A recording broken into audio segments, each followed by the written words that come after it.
안녕하세요. 오늘은 날로 인기가 높아지고 있는, 진짜 인기가 높은지는 모르겠지만 아무튼 날로 인기가 높아지고 있는 민간임대 아파트의 실체와 지역주택조합의 차이를 알아보겠습니다.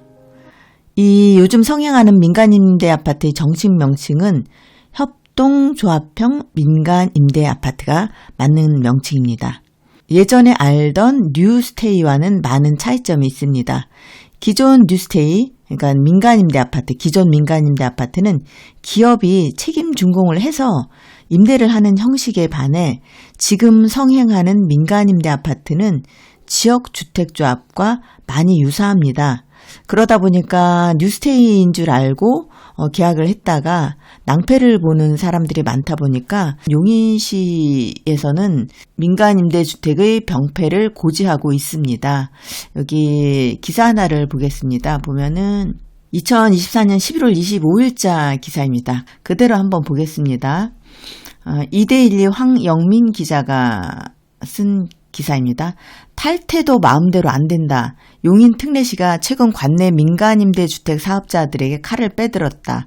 주택 건설 사업 계획 승인을 받지도 않은 상태에서 투자자들, 그러니까 조합원도 아니고 분양하는 것도 아닙니다. 투자자들을 끌어들인다고 표현을 하고 있습니다. 실제로 투자자 모집입니다. 투자자들을 끌어들여 피해를 호소하는 사례가 늘고 있기 때문이다. 25일 용인 경기시는 지역 내 건설 홍보 중인 민간임대주택 현장은 총 8곳이지만 이 가운데 시로부터 주택 건설 사업 계획 승인을 받은 곳은 단 한 곳도 없다고 밝혔다. 그러면서 이 8곳 명단을 공개했습니다. 시는 이례적으로 해당 민간임대주택의 명칭도 공개했다. 8곳은 용인 남곡 햇센시티 1, 2차, 3과 위버하임, 용인 시청역 어반시티 1, 2차, 구성역 플랫폼시티 45, 구성역 플랫폼 시온시티 47, 이름도 비슷하네요.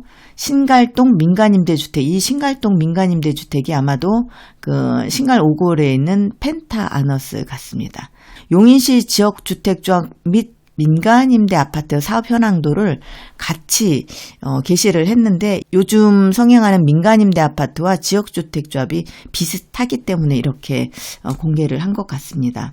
색깔별로 돼 있는데 이제 이 빨간색 신갈동 민간임대 아파트, 이 위버하임 이렇게 있는 이 빨간색들이 현재 허가를 받지 않고 조합원 모집도 아니고 투자자 모집을, 여기 보시면 민간임대 회원 투자자, 출자자 모집이라고 되어 있죠. 임차인 또는 분양이 아님이라고 써 있습니다.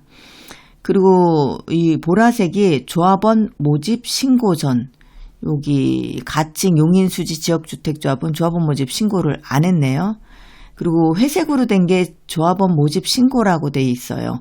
이게 이제 몇 가지가 있는데 이거는 2017년 6월 3일 주택법 이후에 된 것들도 있고 그 전에 된 것들도 있는데 이것에 대한 차이를 좀 알아보겠습니다. 우선 지역주택조합의 절차로 해서 알아보겠습니다. 그래도 지역주택조합은 많이 들어보았었기 때문에 이해가 조금 더 빠를 것 같아서 참고를 하는데 가칭 용인 역삼지구 H지역주택조합의 사업 절차로 알아보도록 하겠습니다. 지금 용인 역삼지구에서 하고 있는 힐스테이트죠. 토지 취득이 97.5%가 완료됐고 24년 7월 12일에 주택조합 추진위원회가 결성되었고 8월 6일에 모집 필증을 접수했네요. 그리고 10월 9일에 이 신고 필증을 접수했다는 소리인데 이 신고 필증 받기가 예전하고는 다르게 아주 많이 까다롭다고 합니다. 2017년 6월 3일 주택법이 개정되기 전에는 이 신고 필증이 없이 조합원 모집이 가능했는데 지금은 이 지자체에서 신고 필증을 받아야만 조합원 모집 승인을 할 수 있습니다. 그리고 현재 조합원 모집 중이고 이후에는 이제 창립총회를 하고 그리고 조합 설립 인가 신청을 합니다. 이게 주택조합 설립 법인을 신청하는 거죠. 그러고 나서 사업계획 신청을 하고 착공을 하게 되면 일반 분양과 같은 상태가 되는 거죠.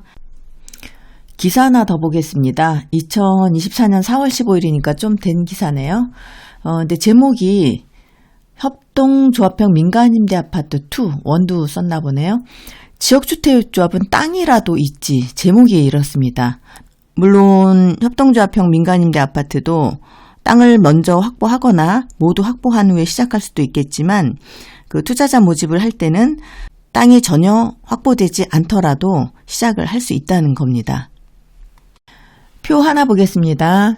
이제 협동조합형 민간임대주택과 지역주택조합 차이인데 사업주체가 지역주택조합, 민간임대협동조합이라고 그랬죠. 그러니까 조합원이 사업주체가 되는 거고 여기도 이제 그 투자자든 뭐 발기인이든 모집이 된 그 모집 주체가 사업 주체가 되는 겁니다. 그러니까 이 사업을 이끌고 나가야 될 주체들을 여기도 모집하는 거고 지역주택도 그 주체들 조합원을 모집하는 거고 여기는 뭐 투자자라든지 발기인이라든지 모집을 하는 거라서 기간이 더 길어 보이는데 관련법은 협동조합 기본법에 근간을 두고 있고 지역주택조합은 2017년 6월 3일 이후 주택법에 근간을 두고 있기 때문에 지역주택조합은 그래도 일단은 주택으로 기본법이 되어 있다는 것이고요.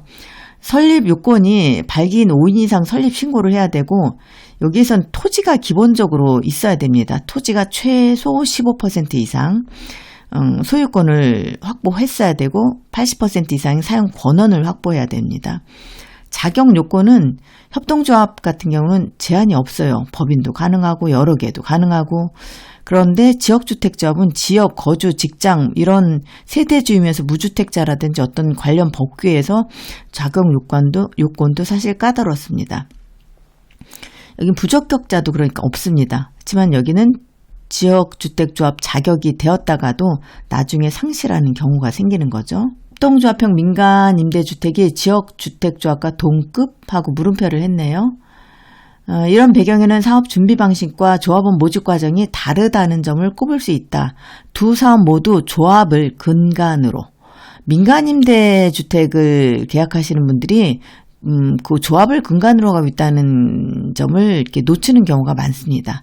근데 두 사업 모두 조합을 근간으로 하는 사업이지만 협동조합은 협동조합 기본법, 민간임대주택에 대한 특별법을 근간으로 시행되는 사업이라면 지역주택법은 주택법을 근간으로 사업이 시행된다.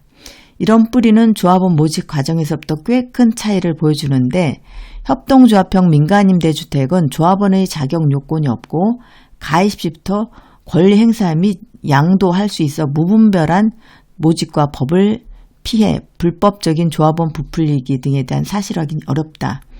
반면 지역주택조합 조합원이 되기 위해서는 지역, 거주, 직장 등 가구주이면서 무주택이어야 한다는 다소 까다로운 조건이 선결되어야 한다. 설립 요건도 협동조합형 민간임대주택은 협동조합 기본법에 따라 발기인 5인 이상만 설립신고만 되면 선행이 되지만 지역주택조합은 토지 15% 이상의 소유권과 80% 이상의 사용 권한이 동시에 확보되어야 하고 또 그리고 지자체로부터 신고필증을 받아야만 조합원 모집이 가능합니다. 지자체들이 크게 경고하고 나선 것도 이런 이유에서다. 최소 자격 요건과 사업 시행에 토지 확보를 갖고 시작하는 지역주택조합과는 달리 발기인만 모집하면 일단 운을 띄울 수 있다는 점 때문에 협동조합형 민간임대주택이라는 이름을 빌려 공정한 사업 진행 과정, 토지 매입, 모집신고, 인허가 등을 건너뛰고 발기인을 모집한다는 명분으로 우회 조합원을 모집하는 불법 행위가 당연하다는 듯 발생하고 있기 때문이다. 그렇다고 지역주택조합이 안전하고 확실한 사업이라는 것은 아니다. 지역주택조합이 일정 사업 대지를 확보했더라도 최종적으로 사업 대지 95% 이상 매입하지 못한다 하면 사업을 진행할 수 없으므로 역시나 큰 위험성을 내포하고 있는 것은 당연하다. 그럼에도 토지 사용권을 확보하고 시작한다는 점에서 협동조합과는 비교가 불가하다. 그러니까 협동조합형 민간임대 아파트이든 지역주택조합이든 토지를 95% 이상 소유권으로 확보했다면 사용 권한이 아닌 소유권으로 확보했다면 사업 진행이 잘 될 확률이 높다고 볼 수 있습니다. 토지 95%를 소유권으로 확보했다면 나머지 5%에 대해서는 매도 청구권이 가능하기 때문입니다. 현재 투자자를 모집하고 있는 많은 협동조합형 민간임대 아파트는 지역주택조합이 조합원을 모집하고 있는 원리와 비슷하다고 볼 수 있습니다. 그러니 토지 확보와 사업계획서를 꼼꼼히 살피고 판단하실 수 있기를 바랍니다. 감사합니다.